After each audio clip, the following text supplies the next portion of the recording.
Hey, welcome Broken World Entertainment, and it looks like Noah Hawley's Alien FX series may be retconning Prometheus and Covenant out of existence. Now, the thing to keep in mind is the FX series will be taking place almost, I think it's about 75 years from now, from 2024.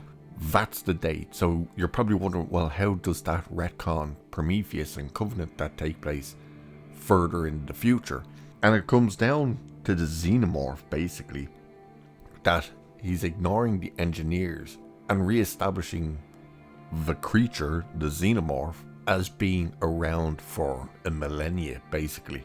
And we'll have a look at what he says, and it's interesting what he says, because what he says, he's apparently said directly to Ridley Scott, which basically sounds like he's saying to Ridley Scott, your two movies sucked, and if you think I'm adding any of that crap into this, no. Because the xenomorphs are in his show, and if you're going on the timeline of Prometheus and Covenant, there of course wouldn't be any xenomorphs, because in Prometheus there are no xenomorphs. There's something similar, but it's in our Covenant that we see David making the xenomorphs. He's the one who engineered the xenomorphs. That's gone. So here's what Noah Hawley has said.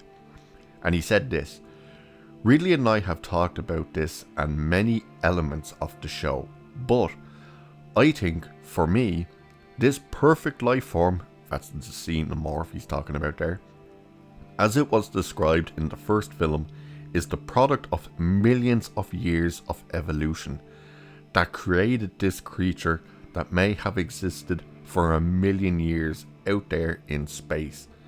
And the idea that it was a bioweapon created half an hour ago is inherently less useful to me in terms of the mythology and what's scary about this monster.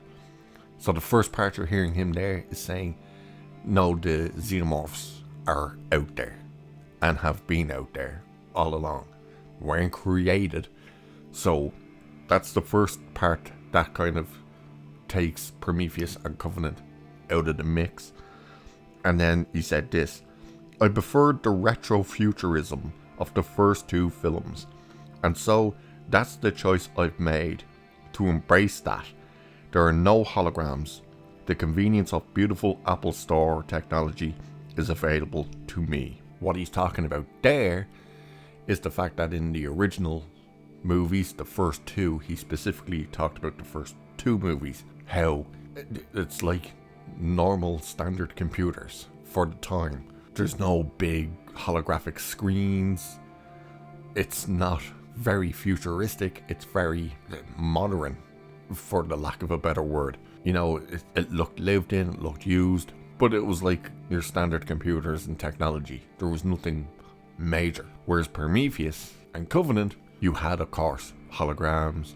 You had very futuristic technology. It looked much more futuristic than what we got in the original Alien and Aliens. And he's ignoring that. He wants it to be much more in line with the first two movies. So it's really looking like everything he's setting up for this FX series will remove Prometheus and Covenant from the timeline.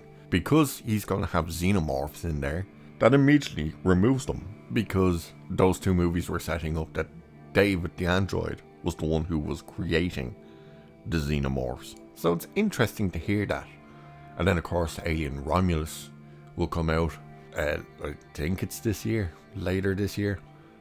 The movie, which God knows what will happen. And yes, Ridley Scott is a part of these. Now, he's down as an executive producer on Romulus, and from the comments from the director of that, which is Freddy Alvarez, it sounds like Ridley Scott wasn't even on the set. He was never there. And the same is probably this for the FX series, the Noah Hawley series, which is a good thing. Keep him the hell away from it. You know, if everyone lords over him being the godfather of Alien, he directed the first movie. That's it. He had no input in the story was already complete.